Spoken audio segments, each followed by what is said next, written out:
एक खास कार्यक्रम है। हमारे साथ जुड़ रहे हैं केंद्रीय मंत्री पीयूष गोयल जी, जो कि आज प्रधानमंत्री के नरेंद्र मोदी के भाषण पर हमसे बात करेंगे और साथ ही साथ जो पीएम नरेंद्र मोदी ने देश का विजन दिया उस पर भी अपनी बातों को रखेंगे। सर, बहुत बहुत स्वागत है आपका टाइम्स नाउ नवभारत पर, और टाइम्स नाउ नवभारत के दर्शकों की ओर से आपको स्वतंत्रता दिवस की बहुत बहुत शुभकामनाएं। सर, धन्यवाद आपको और आपके दर्शकों को सभी को मेरी बधाई आज के इस पावन पर्व पर। सर, मैं शुरुआत करता हूं चर्चा की। और आज प्रधानमंत्री नरेंद्र मोदी ने एक ऐतिहासिक भाषण दिया जिसमें उन्होंने ये बताया कि कैसे 2024 के बाद भी वो देश की उपलब्धियों को लाल किले के प्राचीर से देश की जनता के सामने रखेंगे। आप इस पूरे भाषण में सबसे खास क्या पाते हैं? क्योंकि प्रधानमंत्री नरेंद्र मोदी ने यह तो बताया कि देश कैसा विकसित हो रहा है, आगे का विजन भी रखा और एक टाइमलाइन भी खींच दी कि हम 2047 तक विकासशील देशों में नहीं बल्कि विकसित देशों में गिने जाएंगे। भाई साहब, अगर आप देखें तो माननीय प्रधानमंत्री जी ने एक बड़ा व्यापक चित्र रखा गत 9 वर्षों के अलग अलग कामों का, और यही दर्शाता है उनके काम करने का ढंग, कैसे उन्होंने बड़ा समावेशी विकास गत 9 वर्षों में किया। एक बड़ी कठिन परिस्थिति में 2014 में उन्होंने देश की कमान संभाली थी। फ्रेजाइल 5 इकोनॉमी गिनी जाती थी भारत। आज विश्व की 5वीं सबसे बड़ी इकोनॉमी के रूप में भारत उभरा है। विश्व का सबसे तेज गति से विकास करने वाला देश हमारा भारत है। आज हमारी जो आधारभूत सुविधाएं, इंफ्रास्ट्रक्चर है, वो तेज गति से लोगों की सेवाओं के लिए डेवलप किया जा रहा है।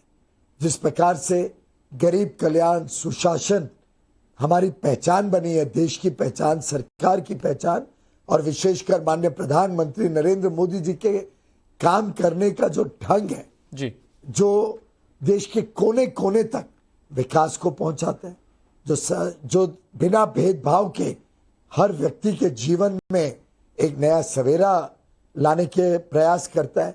उनकी नीयत साफ है, उनका ईमानदार काम और उनकी सोच जो रिफॉर्म, परफॉर्म और ट्रांसफॉर्म जी, ऐसे मंत्र के साथ जुड़ी हुई है।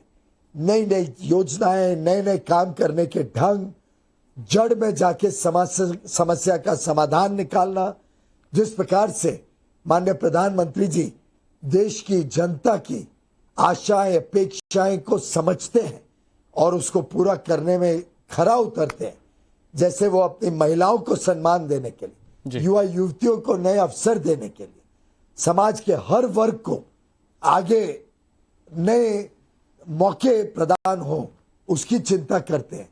और जिस प्रकार से उन्होंने अंतर्राष्ट्रीय पटल पर भारत का मान सम्मान बढ़ाया, भारत एक विश्व शक्ति तो बनेगी, पर आज पूरा विश्व भारत को एक मित्र के रूप में, भारत एक विश्व के मित्र के रूप में उभरा है।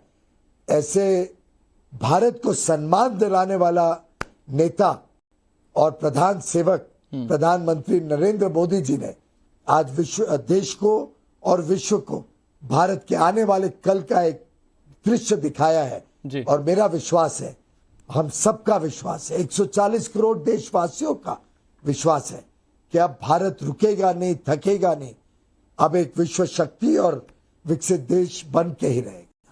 सर, आपने विजन की बात की और प्रधानमंत्री नरेंद्र मोदी ने एक विजन और लाल किले के प्राचीर से दिखाया कि अगले साल जब स्वतंत्रता दिवस होगा तो देश की गाथाएं प्रधानमंत्री वहीं से कह रहे होंगे, और ये सुर्खियां भी जमकर बटोर रहा है। तो क्या प्रधानमंत्री ने ये साफ कर दिया विपक्षी दलों को कि अभी देश में अगले चुनाव में कोई वैकेंसी नहीं है, खासतौर पर इंडिया गठबंधन की? मुझे लगता है माननीय प्रधानमंत्री जी ने तो देश के 140 करोड़ लोगों की भावना व्यक्त की है जी। आपने इतने सारे अलग अलग सर्वेज देखे हैं, आपके भी चैनल पे मैं देखते रहता हूं लोगों की भावना क्या प्रकट होती है। हम भी जमीन के साथ जुड़े हुए हैं, जनता के साथ लगातार संपर्क लगाए हुए हैं, और आज जो विश्वसनीयता प्रधानमंत्री नरेंद्र मोदी जी पर है, जो लोगों की आस्था उनके काम के साथ, उनके नियत के साथ जुड़ी हुई है, जिस प्रकार से एक ईमानदार और निर्णायक नेतृत्व का भारत ने अनुभव किया है पिछले 9 वर्षों में, मैं समझता हूं यह आत्मविश्वास है प्रधानमंत्री नरेंद्र मोदी जी का उनके काम के ऊपर, उनकी ईमानदारी के ऊपर, उनकी नीयत के ऊपर, और लोगों के प्यार के ऊपर जो उन्होंने ये बात रखी कि अगले वर्ष फिर मुलाकात होगी 15 अगस्त को जी लाल किले के प्राचीर से। सर, लेकिन आप आत्मविश्वास बता रहे हैं और कुछ विपक्षी दल जब इसे लेकर बात करते हैं तो वो कहते हैं ये अति आत्मविश्वास है, और कुछ राजनेताओं के नाम तो मैं अगर सर फिंगर टिप्स पे गिना दूं तो वो तो भाषण से पहले कहने लगे थे कि आखिरी भाषण होगा प्रधानमंत्री नरेंद्र मोदी का।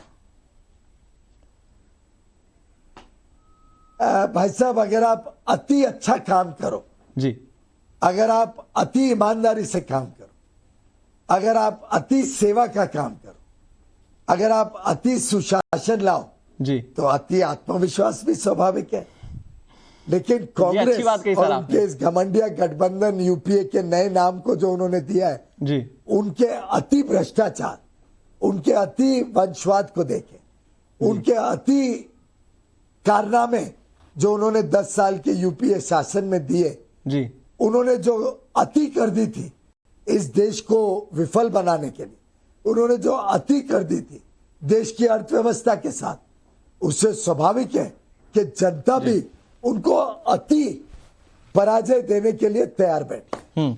लेकिन सर मल्लिकार्जुन खड़गे कहते हैं, आप घमंडिया गठबंधन कह रहे हैं, इंडिया गठबंधन को मल्लिकार्जुन खड़गे कह रहे हैं ये प्रधानमंत्री का अहंकार बोल रहा है।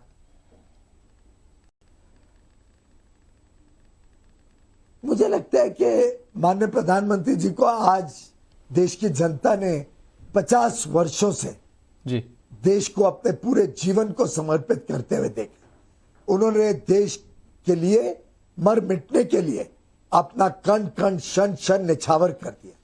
सामाजिक क्षेत्र हो या राजनीतिक क्षेत्र हो, जी, उन्होंने पूरा जीवन देश के लिए पूरी तरीके से बिताया है।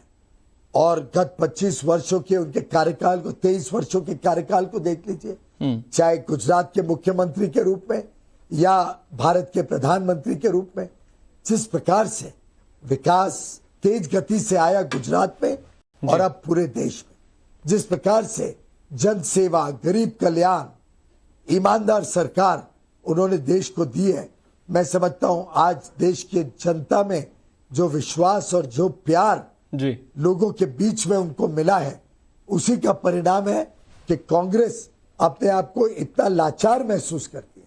उनका गठबंधन इतनी बुरी तरीके से फेल्ड गठबंधन के रूप में जनता के समक्ष नजर आता है।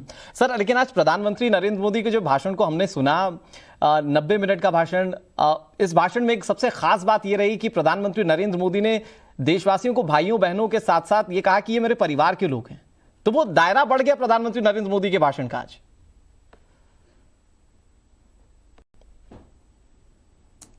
देखिए, प्रधानमंत्री नरेंद्र मोदी जी का तो स्वयं का तो कोई परिवार है नहीं। उन्होंने तो देश के लिए अपने पूरे परिवार को त्याग करके अपने आप को पूरी तरीके से देश को समर्पित आज से 50 साल पहले ही कर दिया था।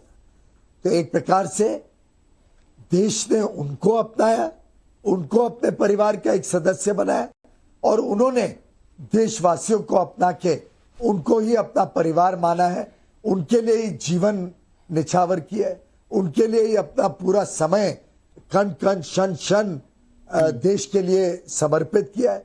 तो मैं समझता हूं कि वास्तविकता यही है कि ये देश के 140 करोड़ प्रधानमंत्री जी का परिवार है और प्रधानमंत्री जी स्वयं हम सबके, आपके, मेरे देश के 30 करोड़ परिवार का एक अभिन्न अंग बन गए।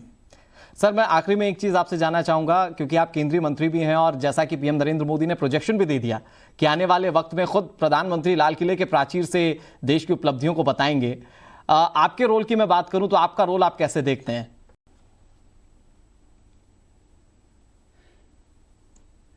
मेरा तो रोल उनके एक सिपाही के रूप में है।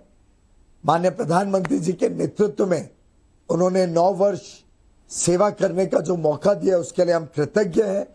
और मैं समझता हूं कि जिस प्रकार से माननीय प्रधानमंत्री जी ने इस देश को नेतृत्व दिया, ईमानदार नेतृत्व दिया, निर्णायक नेतृत्व दिया, नई सोच वाला नेतृत्व दिया, नई नई तरीके से देश के कोने कोने तक विकास पहुंचाया, नई नई सोच से लोगों को आत्मनिर्भर बनाया है, इस देश को आत्मनिर्भर बनाया, लोगों की आशाएं अपेक्षा के ऊपर खरे उतरे।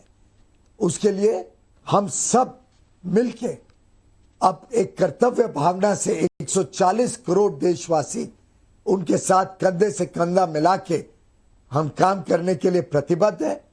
और जो भी जिम्मेदारी माननीय प्रधानमंत्री देशवासियों को देते हैं, हम सब उनके सहयोगियों को देते हैं, उनके कार्यकर्ताओं को देते हैं। हम सब उन जिम्मेदारियों को अच्छी तरीके से निर्वहन करें, वो हमारा संकल्प है। और मेरा विश्वास है कि चाहे वो मीडिया के मित्र हों आप जैसे, चाहे वो सरकारी अफसर हो जिनका आज माननीय प्रधानमंत्री जी ने साधुवाद किया, और शायद भारत के इतिहास में पहली बार सरकारी कर्मचारी को ये इज्जत, ये सम्मान लाल किले की प्राचीर से इतने पावन पर्व में मिली होगी।